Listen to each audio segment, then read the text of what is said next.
Good morning, students. Today we will discuss last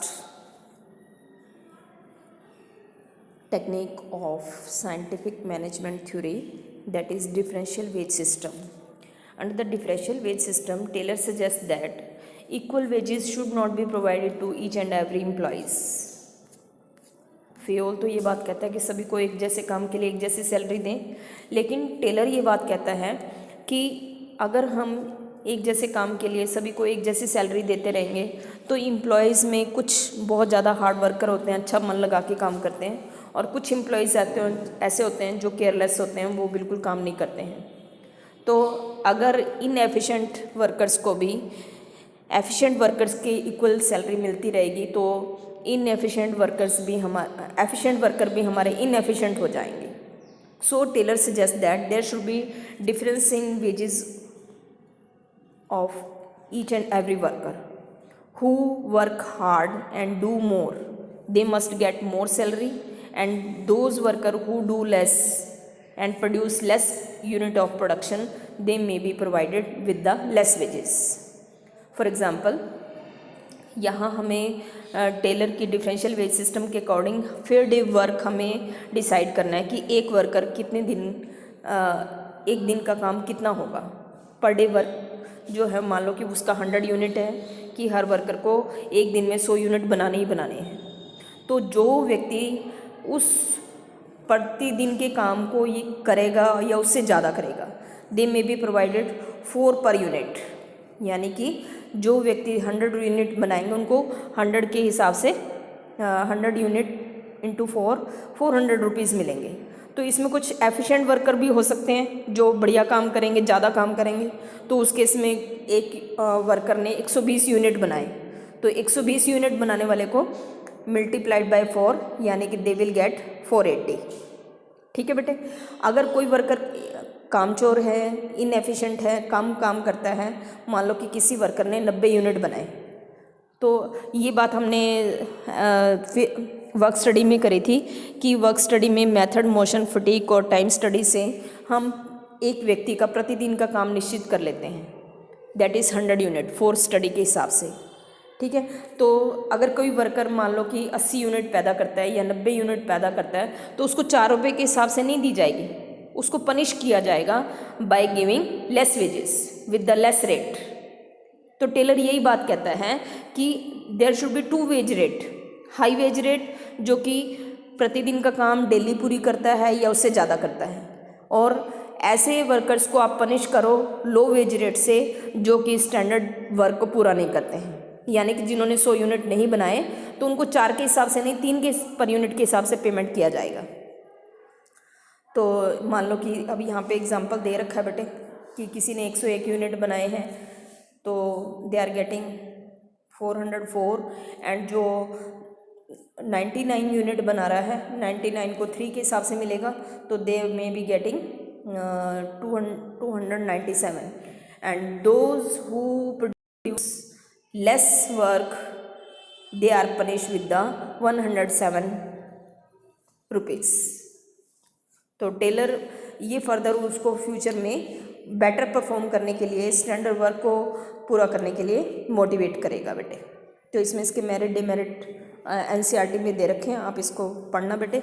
now हम Taylor और Fayol theory दोनों discuss कर चुके हैं। मेंटल रेवोल्यूशन 20 में एक स्टेप आता है, तो उसको मैंने जब आपको स्पिरिट डीकॉप कराया तब बताया था बेटे। स्पिरिट डीकॉप और जो हमने हार्मनी नॉट डिस्कॉर्ड किया था, तो उसमें हमने मेंटल रेवोल्यूशन स्टडी किया था।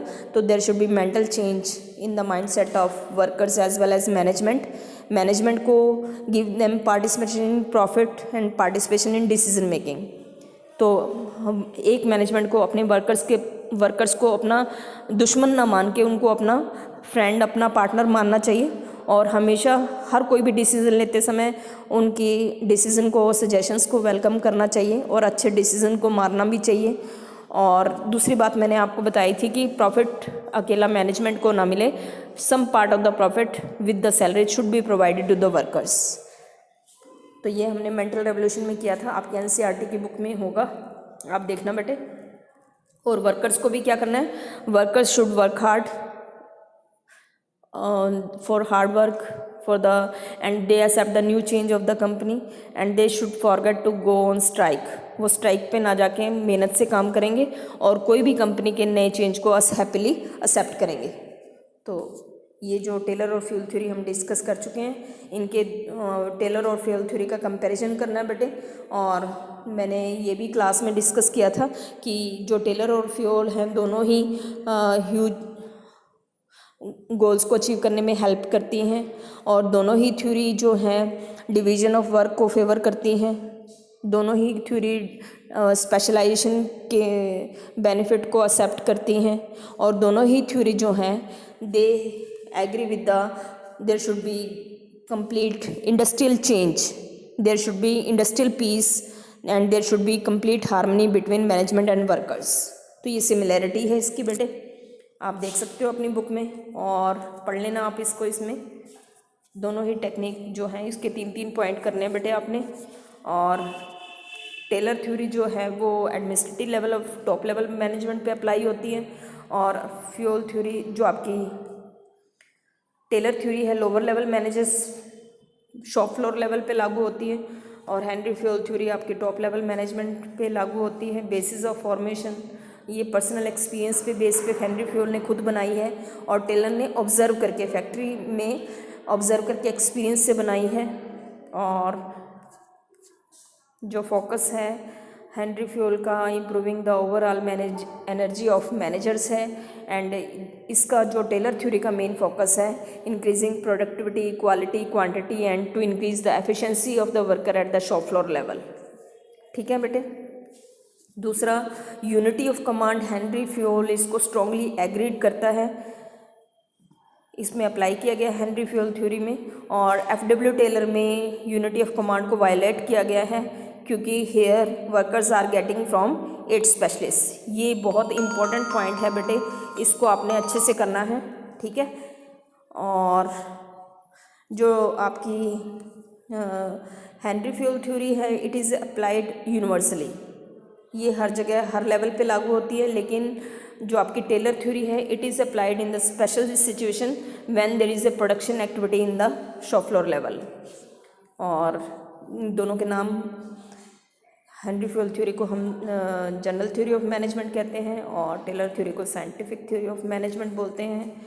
और हेनरी फ्यूल प्रैक्टिशनर था और टेलर साइंटिस्ट था। तो आप इसको डिटेल में पढ़ना, ये डिफरेंस मैंने करा दिया है। और मेरी तरफ से ये सारा यूनिट आपका कंप्लीट है और tomorrow we will discuss about the business environment. ठीक है बेटे।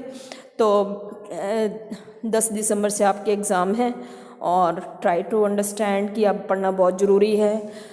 कोरोना ज़्यादा फैल गया है इसलिए छुट्टियां भी हो गई हैं, पर्सनल टच भी हमारा ख़त्म हो गया, लेकिन हम ऑनलाइन जुड़े रहेंगे। ठीक है। कोई प्रॉब्लम हो तो यूनिट वाइज आप रिवाइज करो। तो I will make my best to understand whole syllabus to you. Okay. I am in every situation I am with you and you can ask me any doubt. हर रोज़ आप अपने doubts 12 बजे से लेके 1 बजे तक पूछ सकते हो बेटे। ठीक है। डेली 12 बजे से 1 बजे के बीच में मैं आपके लिए अवेलेबल रहूँगी। Have a nice day.